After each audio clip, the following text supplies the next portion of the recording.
मीठे बंस, पेस्ट्रीज और पैटीज किसको नहीं पसंद।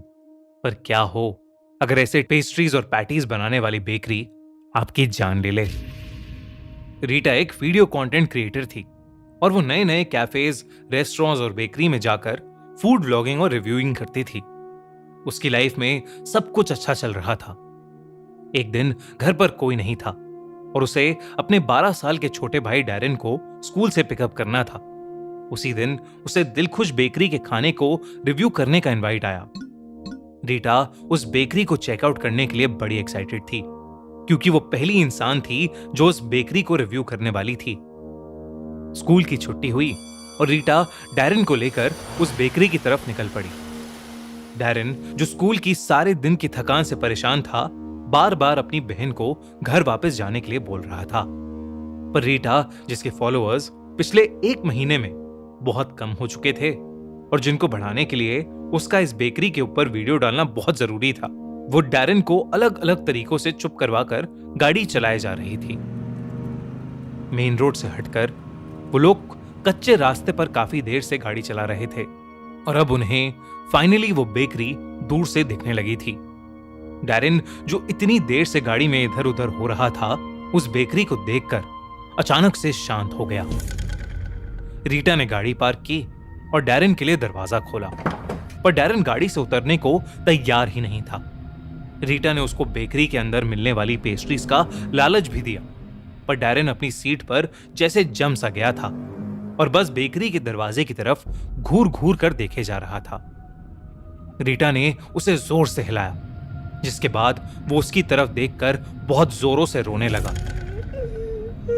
और घबराते हुए कहने लगा कि उसको बेकरी के गेट तक आते आते कई छोटे बच्चे दिखाई दिए थे और उन सभी बच्चों के कपड़े खून में सने थे। डैरेन ने रीटा से कहा कि वो बच्चे अब बेकरी के दरवाजे के सामने खड़े हुए हैं और उन्हें अंदर जाने से मना कर रहे हैं।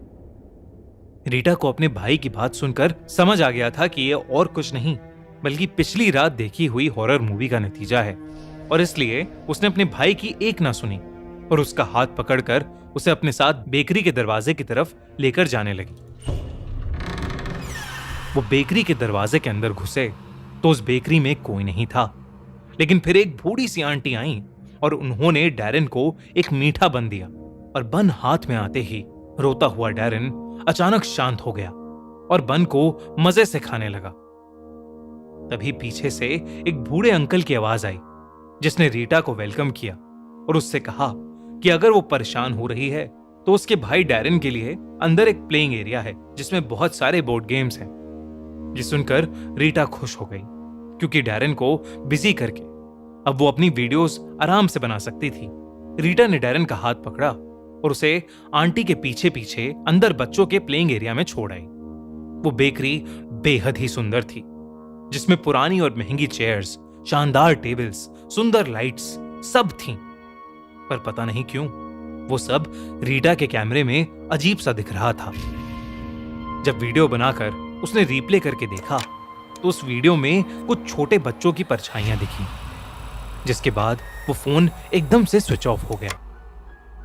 रीटा को ये बहुत अजीब लगा, पर इससे पहले वो कुछ सोच या कर पाती, वो बूढ़ी आंटी वहां आई और रीटा को बड़े प्यार से बिठाकर उन्होंने उसके सामने कुछ चॉकलेट्स पेस्ट्रीज रख दी। उन चॉकलेट पेस्ट्रीज जैसी सुंदर पेस्ट्रीज रीटा ने पहले कभी नहीं देखी थी और उन पेस्ट्रीज को देखकर थोड़ी देर पहले जो कुछ भी हुआ था वो सब भूलकर रीटा उस स्पॉन्ज जैसी सॉफ्ट पेस्ट्री को खूब शौक से खाने लगी।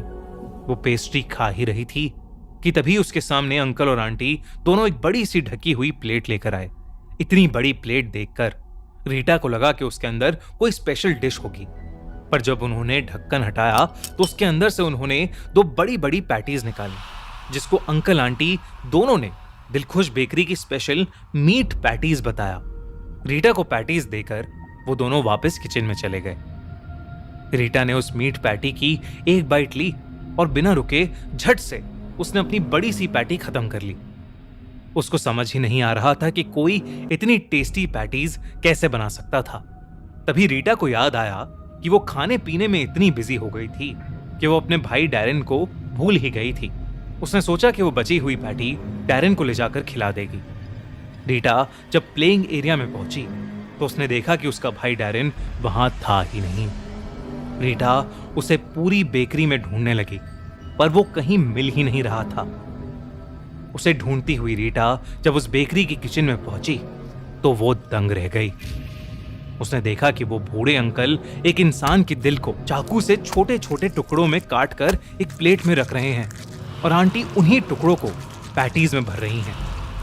तभी उसे एक किचन के कोने में अपना छोटा भाई दिखाई दिया, जो बेजान सा वहां पड़ा हुआ था।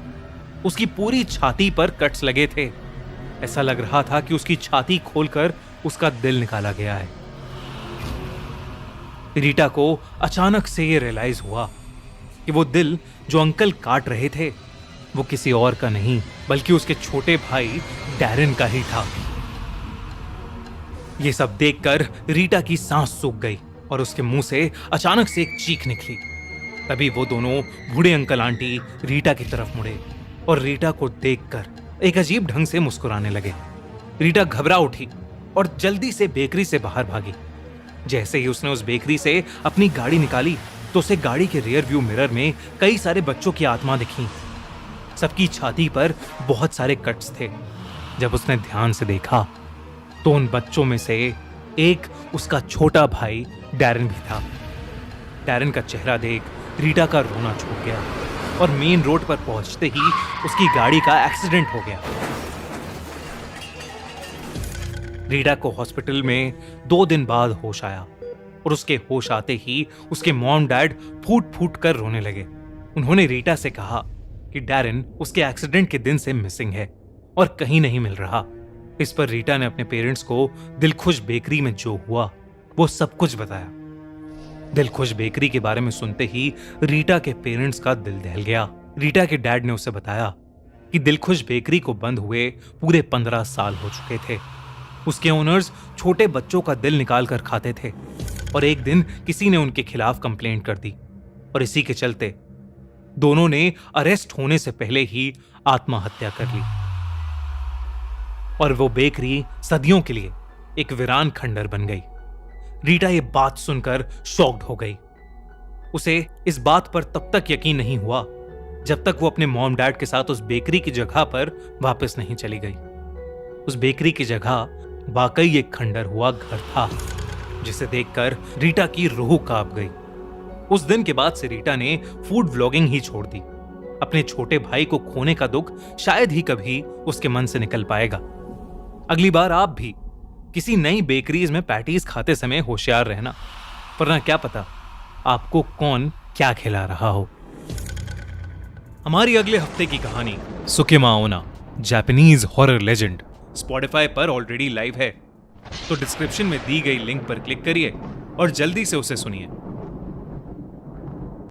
और अगर आपको ये वीडियो अच्छी लगी तो हमारा चैनल खूनी मंडे सब्सक्राइब करना बिल्कुल मत भूलना।